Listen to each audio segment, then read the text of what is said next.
Hello student, कल हमने class 10 chapter first का एग्जाम्पल नंबर 4 देख लिया था। आज हम एग्जाम्पल 5 से स्टार्ट करते हैं। एग्जाम्पल 5 का क्वेश्चन है, प्रूव दैट √3 इज इर्रेशनल।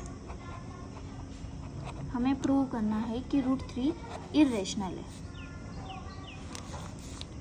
ऐसे क्वेश्चन जब भी आते हैं तो उसमें हम उल्टा मानते हैं, मतलब कि इसको इरेशनल प्रूव करना है तो हम इसको मानेंगे कि √3 रेशनल नंबर है। लेट अज्यूम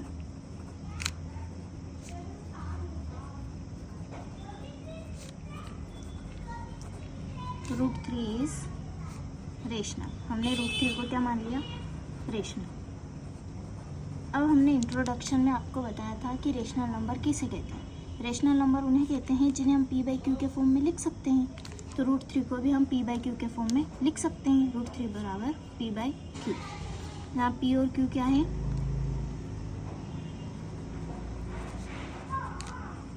को प्राइम है।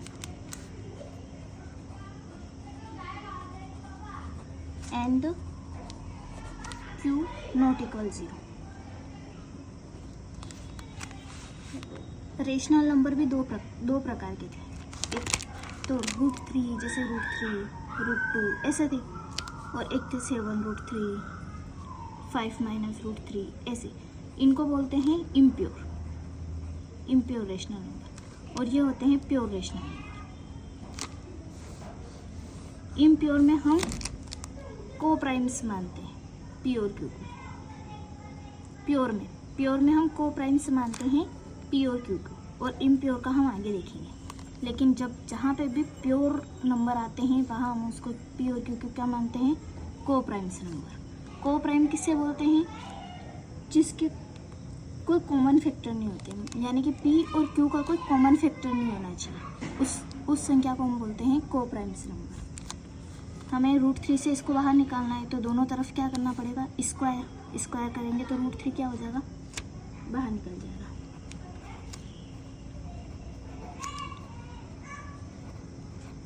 √3 का स्क्वायर करेंगे तो यहाँ आ जाएगा 3, यहाँ आ जाएगा p² और यहाँ आ जाएगा q²। आगे हम देखेंगे जो 3 का इंटू इस q² से हो जाएगा, 3q² = p² हो जाएगा। 3q² = p²। इसको डाल दो समीकरण number first. p² divisible by 3। p² divisible है 3 से। कैसे? जैसे p² 3 किया, p² की वैल्यू क्या है? 3q² अपॉन 3 से 3 कट रहा है, मतलब p² डिविजिबल है 3 से। अब p² डिविजिबल है 3 से, इसका मतलब है p भी डिविजिबल होगा 3 से।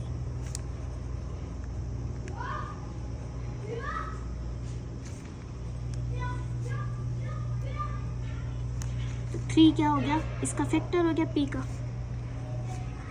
डिवाइड करता है मतलब फैक्टर है। इसको डाल दो समीकरण नंबर इक्वेशन सेकेंड। अब 3p का फैक्टर है, यानी कि p को हम 3 के फैक्टर के अंदर लिख सकते हैं। मान लो p बराबर 3c माना हो। लेट कैसे माना? इक्वेशन फर्स्ट से। इक्वेशन फर्स्ट में इसकी वैल्यू रखेंगे, p = 3c है तो 3c की वैल्यू यहाँ पे पुट करेंगे इक्वेशन फर्स्ट में। तो क्या आएगा? 3q² बराबर p की जगह 3c²।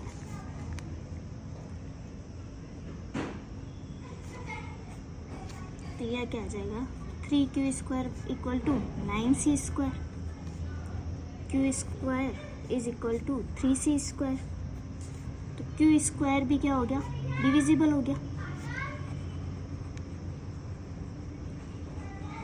3 से। कैसे? क्योंकि अगर हम q² अपॉन 3 रखेंगे, q की वैल्यू क्या है? 3c², मतलब 3 से 3 कट रहा है, मतलब ये डिविजिबल है। क्यू स्क्वायर डिविजिबल है, इसका मतलब क्यू भी डिविजिबल है।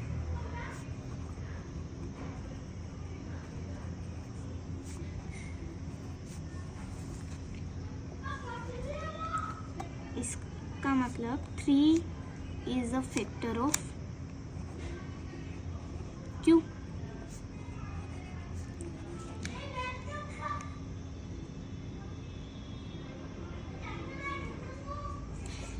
अब 3 is a factor of P, 3 is a factor of Q. 3 P का भी फैक्टर है, 3 क्यू का भी फैक्टर है। और हमने क्या एज्यूम किया था, को प्राइम। पी और क्यू क्या होना चाहिए, को प्राइम। इसमें कोई कॉमन फैक्टर नहीं होना चाहिए, लेकिन इसमें कॉमन फैक्टर आ गया। मतलब सेकेंड और थर्ड से हम क्या देखेंगे, सेकेंड इक्वेशन और थर्ड इक्वेशन से, कि 3 is a common factor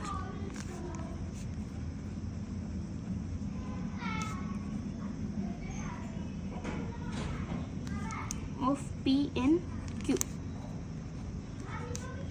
but P and Q क्या है, को प्राइम है।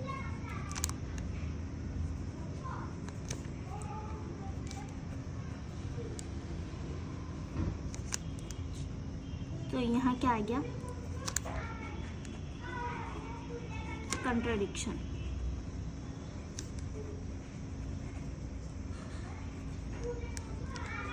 मतलब हमने जो एज्यूम किया था वो गलत था। Our assume is wrong.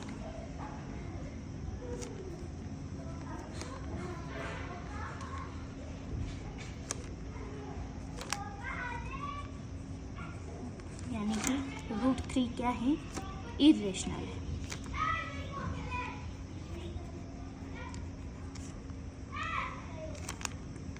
ये हमें प्रूव करना था, इसका रिवीजन करके आता। क्या प्रूव करना था हमें, √3 इज इरेशनल। जब भी इरेशनल प्रूव करना होता है उसमें हम एज्यूम कर लेते हैं इसका उल्टा, मतलब √3 इज रेशनल। रेशनल नंबर को हम p/q के फॉर्म में लिख सकते हैं, तो √3 बराबर p/q। और जब भी प्योर रेशनल नंबर आते हैं, मतलब जिसके साथ प्योर इरेशनल नंबर आते हैं, तो उसको हम को प्राइम मानते हैं। क्या मानते हैं, को प्राइम। अब हम इस √3 को बाहर निकालने के लिए दोनों तरफ का क्या करेंगे, स्क्वायर करेंगे। स्क्वायर करेंगे तो 3 बाहर आ जाएगा, p² q² हो जाएगा। तो आगे क्या होगा कि p² is divisible by 3। p² 3 से डिविजिबल है, तो p भी 3 से डिविजिबल होगा, और 3 क्या हो जाएगा, p का एक फैक्टर हो जाएगा। तो हम लेट एज्यूम करेंगे p बराबर 3c, क्योंकि ये फैक्टर है 3 का, 3c। अब 3q² बराबर इस p की जगह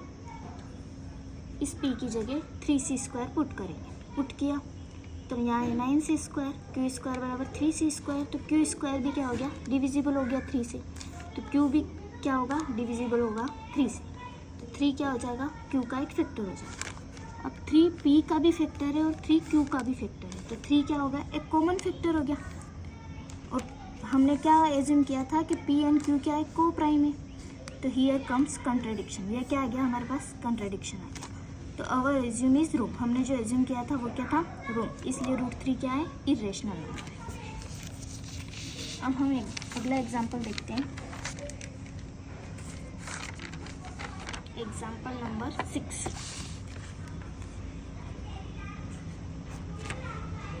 अब ये है इम्प्योर वाला केस, वो था प्योर वाला केस। इम्प्योर मीन्स इसमें एक तो इरेशनल नंबर है लेकिन एक रेशनल नंबर है। ये 5 है, ये रेशनल नंबर है, और ये इरेशनल नंबर है। तो इन दोनों को मिला के हमें इरेशनल बनाना है।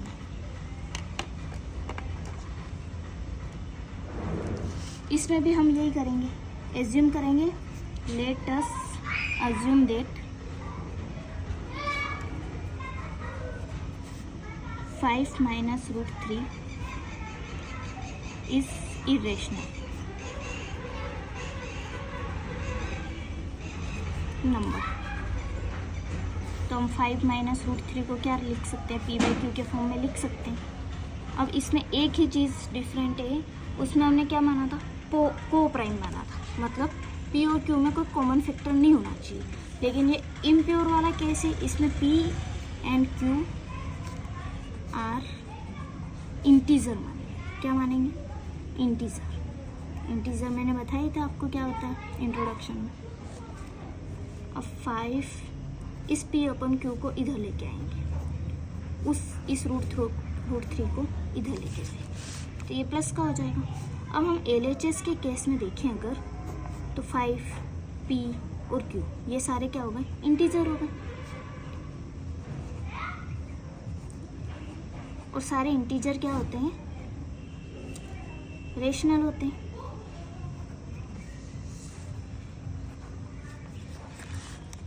और अगर RHS के केस में देखें तो रूट 3 क्या है? इरेशनल। अभी हमने प्रूव किया कि रूट 3 क्या है? इरेशनल है। LHS आया रेशनल, लेकिन RHS क्या आया? इरेशनल। यानी कि अ रेशनल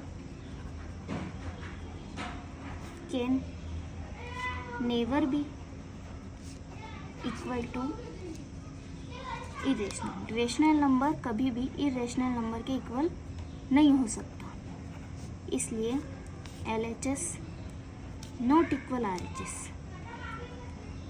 मतलब हमने जो एज्यूम किया वो गलत है। आवर एज्यूमेशन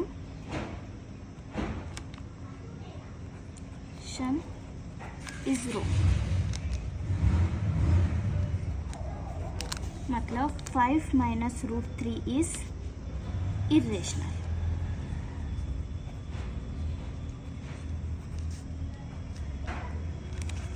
हम इसको डबल देख लेते हैं। क्या है? हमें 5 माइनस रूट 3 को इरेशनल प्रूव करना है। तो हमने एज्यूम किया कि 5 माइनस रूट 3 इरेशनल नहीं और रेशनल नंबर है।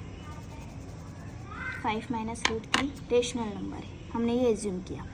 5 माइनस रूट 3 रेशनल नंबर है, तो इसको P बाई Q के फॉर्म में हम लिख सकते हैं। और हमने ये इम्प्योर है, इसलिए इसको हम P एंड Q को क्या मान रहे हैं? इंटीजर मान रहे हैं। अब 5 माइनस P अपॉन Q को हम इधर लेके आ गए और रूट 3 को इधर लेके चले गए, ये प्लस का हो गया। अब 5 भी इंटीजर है, P और Q को हमने इंटीजर मान रखा है, तो ये तीनों क्या हो गए? इंटीजर्स हो गए। और ये क्या हो गया? इंटीजर। सारे इंटीजर क्या होते हैं? रेशनल नंबर होते हैं। तो ये LHS तो रेशनल आ गया, लेकिन RHS रूट 3 हमने अभी प्रूव किया कि वो इरेशनल है। और रेशनल और इरेशनल कभी भी इक्वल नहीं हो सकते, तो LHS नॉट इक्वल RHS, इसलिए हमने जो एज्यूम किया वो क्या है? रॉन्ग है। तो 5 माइनस रूट 3 क्या हो गया? इरेशनल हो गया। Example number 7, show that 3 root 2 is irrational.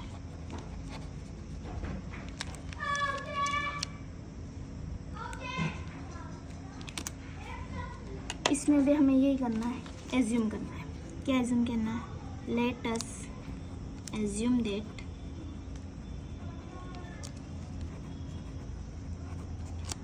3 root 2 is rational number. हमने मान लिया कि 3 रूट 2 क्या है? रेशनल नंबर है। तो हम 3 रूट 2 को क्या लिख सकते हैं? P बाई Q के फॉर्म में लिख सकते हैं। और इसको P बाई Q के फॉर्म में लिख सकते हैं। ये इम्प्योर है, तो P और Q क्या हो गया? इंटीजर हो गया।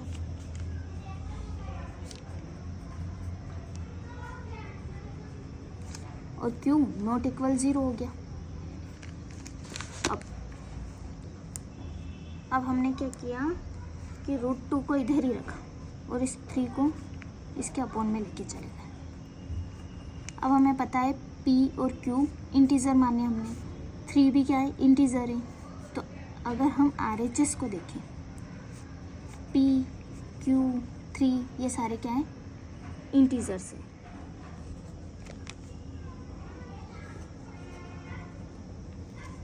अब ये सारे इंटीजर्स हैं, तो ये क्या हो गए? रेशनल नंबर हो गए। क्या हो गया? रेशनल, क्योंकि सारे इंटीजर क्या होते हैं? रेशनल नंबर होते हैं। अब LHS को देखें। LHS में रूट 2 एक इरेशनल नंबर है। √2 क्या है, इरेशनल नंबर। और रेशनल और इरेशनल नंबर कभी इक्वल नहीं हो सकते।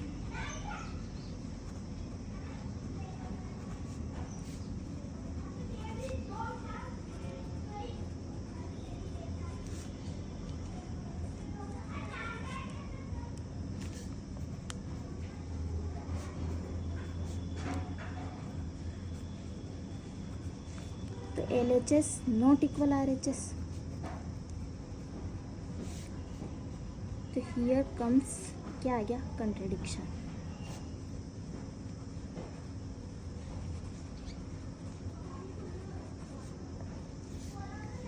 तो हमने जो माना था, हमने जो एज्यूम किया था, वो क्या हो गया, रॉन्ग हो गया। यानी कि 3√2 क्या है, इरेशनल नंबर है।